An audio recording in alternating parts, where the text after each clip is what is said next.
Mungkin aku cerita dari awal pernikahan, dan yang benar-benar hanya membekas di ingatanku. Waktu itu Paksu pernah chat-an sama cewek lain pakai nomorku yang udah nggak kepakai, WhatsApp. Paksu izin sih sama aku buat pakai nomor itu, dan aku iyain, tanpa aku tanya alasannya buat apa. Singkat cerita, beberapa hari kemudian, aku punya feel nggak enak banget pokoknya.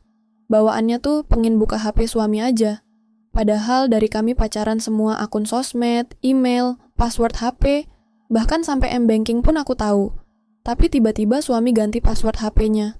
Duh, panik dong. Tadinya ada sidik jari aku di HP itu, tapi karena Paksu ganti password jadi ke-reset sidik jariku. Akhirnya pas suami tidur, aku diam-diam pakai sidik jari dia. Hihi, kebukalah tuh HP-nya.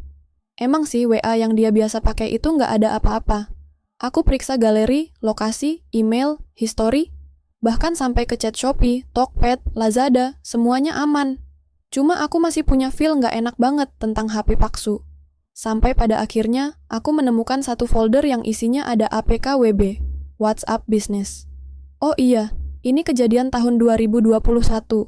Balik lagi ke ceritanya ya guys. Kalian tahu nggak, WB-nya itu dia sembunyiin di folder yang emang jarang banget aku buka di HP tersebut. Emang pinter banget Paksu, tapi nggak kalah pinter kan aku. Siksi. Aku buka APK-nya, ternyata login pakai nomor WA aku yang memang nggak aku pakai itu. Tapi pas aku buka, nggak ada chat apa-apa. Cuman aku nemuin satu bukti panggilan. Mungkin emang Allah mau bantu aku, jadi mau disembunyiin gimana pun ya ketahuan. Aku lihatlah history call-nya, dan aku catat nomornya. Aku sampai bertanya-tanya, kenapa nggak ada chatnya tapi ada history panggilan? Padahal yang mulai duluan panggilan itu suami aku. Secara logika kan seharusnya ada awalan chat, karena dulu WA belum bisa kan tanpa save nomor langsung chat atau call gitu. Terus aku carilah nomor itu di grup. Ternyata itu nomor perempuan. Duh, makin overthinking dong. Mana udah tengah malam makin nggak bisa tidur. Pokoknya aku malam itu cari-cari semua bukti. Sampai pada akhirnya aku melupakan satu APK yang belum aku buka dari beberapa bulan lalu. Tahu APK apa? Tweet. Yaps, aku melupakan satu APK itu dan aku menemukan DM di tweet itu. Ternyata itu nomor perempuan yang DM di tweet itu. Sebelumnya nih ya, aku tahu perempuan itu saudaranya, kata suami. Tapi nggak masuk akal dan logika aja. Aku heran, katanya laki-laki manusia paling logis, lebih dominan logikanya. Tapi kadang mereka kalau bohong sampai ngalahin logika. Awal-awal aku nggak curiga karena dia bilang saudaranya, dan pernah datang ke nikahan kita. Tapi lama-lama kayak nggak masuk akal aja lah di otakku. Makin ngamuk aku di situ. Udah dibohongin. Pokoknya aku cari-cari lagi bukti-buktinya tuh, sampai aku nggak tidur dan udah subuh. Lanjutlah, aku bikin sarapan dan bekal makan siang untuk suamiku sampai ngantuk-ngantuk. Wah kakak, setelah itu aku bangunin Paksu. Aku masih simpan semua bukti itu di HP-ku, karena sebelumnya aku screenshot dan aku kirim ke email aku yang nggak ada di HP dia. Jadi, dia nggak bisa lihat email itu. Aku nggak bilang apa-apa sama dia, seolah-olah nggak terjadi apa-apa. Dia berangkat dan aku salim ya kayak biasanya aja. Ya udah, aku chat perempuan itu, awalnya aku ngaku jadi suamiku. Sampai akhirnya perempuan itu kepancing buat kirim screenshotnya, dan aku ngaku kalau aku istrinya. Ini cuma sebagian doang, karena fullnya udah kehapus. Chat full dengan cewek itu kehapus karena aku sempat berantem kan sama suami, sampai HP dibanting dan rusak parah, nggak bisa diapa-apain lagi. Dan aku baru masukin screenshot ini ke email, sebagian bukti-bukti aku masukin email yang nggak ada di HP suami. Belum full aku upload. Agak nyesel ya kenapa nggak buru-buru aku upload, karena mikir kan nggak bakal sampai rusak HP-ku. Aku nggak bisa login ke email itu karena lupa username dan password, serta nomor HP yang login di email itu udah hilang. Jadi, akses akun ke email itu udah nggak ada sama sekali, selain verifikasi dari HP-ku yang rusak itu. Pas pulang aku tanya suami kan maksudnya apa chat-chat kayak gitu ke cewek. Dia nggak mau ngaku, katanya bukan dia yang chat, tapi temennya yang lagi iseng nyari cewek buat diajak kenalan. WTF? Kenapa pakai nomor gue kalau temennya yang mau kenalan? Kan temen dia punya nomor WA sendiri. Terus suami gue malah jawab, soalnya nggak dibalas sama cewek itu kalau pakai nomornya guguk, samaran. Aku, kok bisa sih?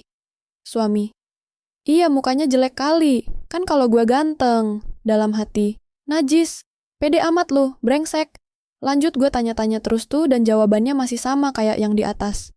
Kayak nggak masuk akal aja, Kenapa coba pakai nomor aku, kalau emang tuh temennya yang mau kenalan?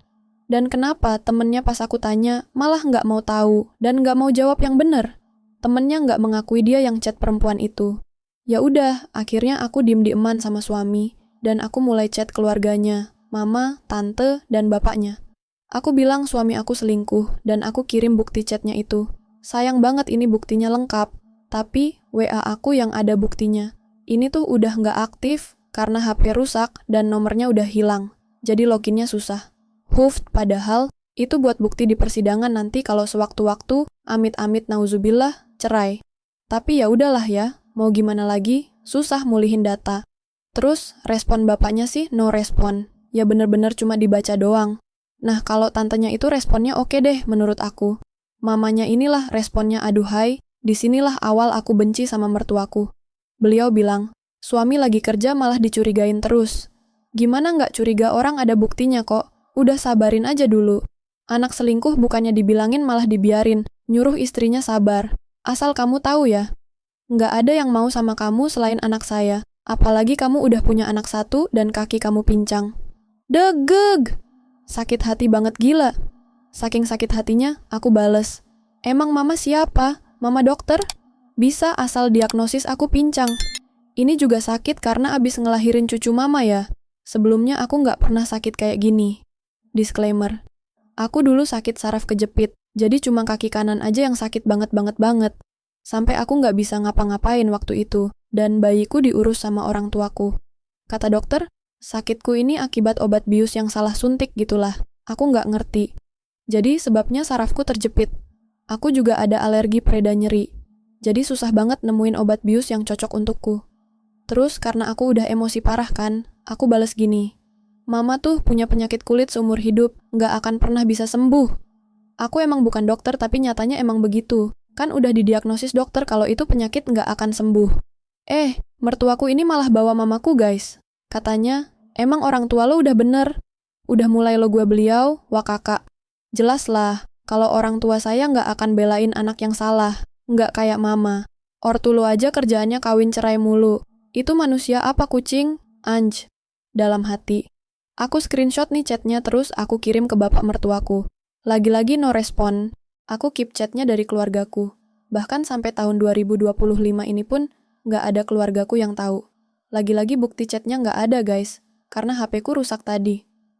Sial banget ya aku waktu itu. Karena kejadian itu, aku marah besar sama suamiku. Aku kesel, aku yang diselingkuhin, kenapa aku yang dihina mamanya. Terus-terusan kita ribut berhari-hari, nggak jauh-jauh topiknya dari perempuan itu dan mamanya yang ngehina aku. Sampai pada akhirnya, aku capek sendiri dan aku benar-benar mendem aja. Saat itulah suami aku juga udah nggak marah, dan kembali seperti biasa. Tapi aku tetap ya, masih ada rasa jengkel, benci, marah, kecewa ke suami dan ibunya. Mertuaku juga nggak ada sama sekali minta maaf udah ngatain aku dan ibuku. Bahkan sampai sekarang mereka masih tutup mata dan tutup telinga tentang kejadian itu. Mungkin mereka juga lupa.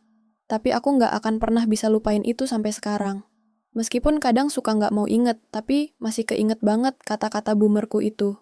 Semenjak kejadian itu, aku jadi menjaga jarak banget sama boomerku. Dan aku slow respon chat. Bahkan, aku blokir sampai saat ini. Aku nggak pernah kontak apapun sama mertuaku, baik yang cewek maupun cowok. Tapi nomor bapak mertua masih aku save dan kadang chat, cuman ya beliau duluan yang chat. Aku nggak pernah mulai chat duluan. Oh iya, ini lanjut ke temennya ya.